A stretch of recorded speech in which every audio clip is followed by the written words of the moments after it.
My name is Angela Cudger, and I'm the founder and director of Legacy Holistic Health Institute.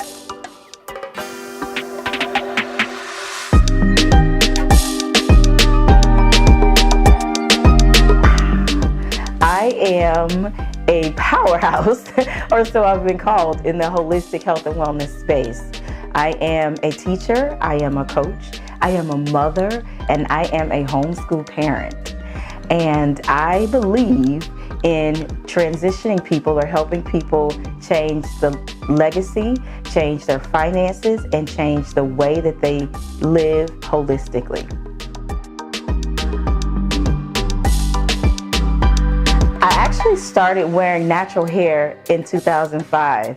And at the time, prior to that, my hair was relaxed and, had worn relaxed hair for a long time, for over a decade at that point. And one of the things that started happening was, and this kind of helped me on my holistic journey as well, I would get to a certain point and I could reach up and stroke my hair, and clumps of my hair would come out in my hands. And I didn't realize that it was the chemicals, it was the foods that I was eating, and it was the stress of the job that I had as a medical practitioner at that time. And so I tried a lot of different things, protein shampoos. I tried a lot of different things to help grow my hair, but it would never grow past my hairline in the back. As a matter of fact, I remember dating someone, and we dated for 5+ years, and he said, "I noticed in all the years we've dated, your hair never grows." And although it didn't bother me, deep down inside it did. And so I started transitioning my hair and wondered if I could do something to it where it would stay in its natural state and it would be becoming for me. And so I eventually started wearing braids and then got rid of those. And then I started wearing an afro. So from 2005 to about 2009, I wore a massive afro. And a lot of people are like, "Where are the photos?" But I wore a massive afro. And wearing it to my job, at the time I worked in an ICU here in Atlanta. And wearing my hair that way, and some of the comments that I got working in a facility like that, was the first time that it was brought to my attention that natural hair wasn't always socially acceptable. And so because of that, I wanted to learn more about why. But wearing it, I felt empowered, I felt free, and my hair grew and grew like crazy. So one of the things I decided to do was I wanted to go back to school, and I wanted to go back to medical school, so I applied.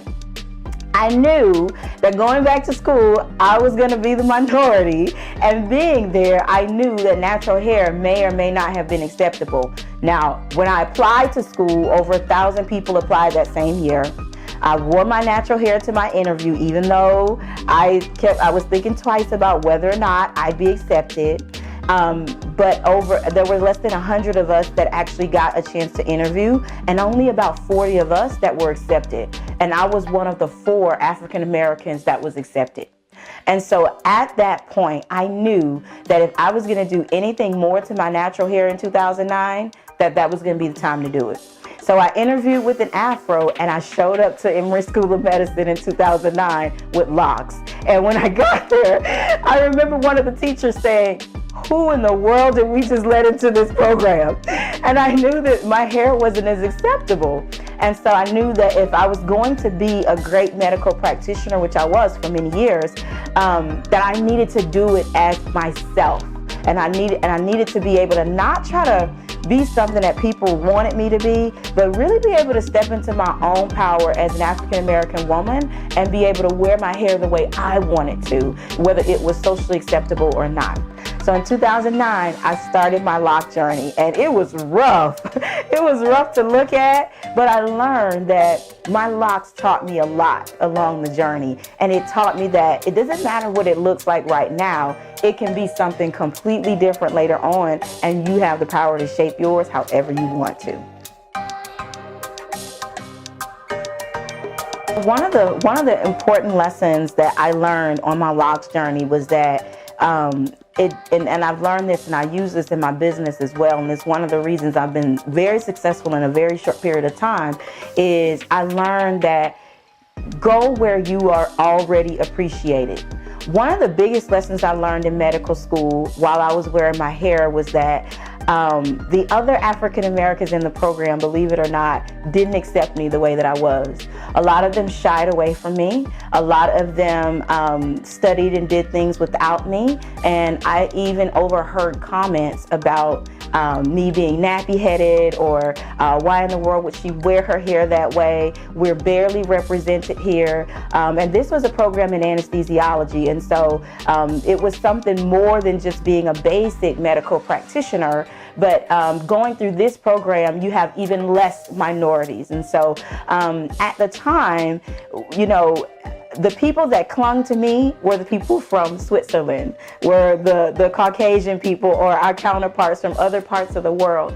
And those were the people who studied with me, that had so many questions about my hair.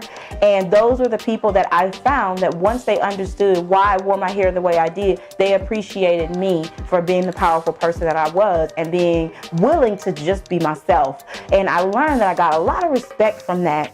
And so going into business later on, I've learned that my hair is something that's iconic to my brand now. Who would have thought that it would have been? But one of the greatest lessons in that is, even in business, I go where I am already celebrated. I don't try to get people to, I'm not in the business of persuading or getting people to see how great I am or how awesome a journey with me would be. I just make sure that I stay where I'm supposed to, and I make sure that I go to the people who are already celebrating natural hair, who are already able to stand in their own power and in their own truth.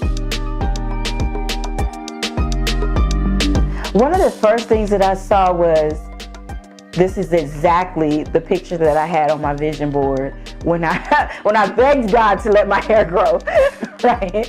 When it was falling out, and I was like, God, like, I know there's nothing too big or too small. Can I have some hair on my head? Like, that was one of my things. And so I still have the vision board of the young lady that almost looks exactly like me, with her hair down to her waist in natural locks. And I was like, let me have that look. And when I saw the pictures from that particular shoot, I was like, I have arrived. I have manifested exactly what I wanted.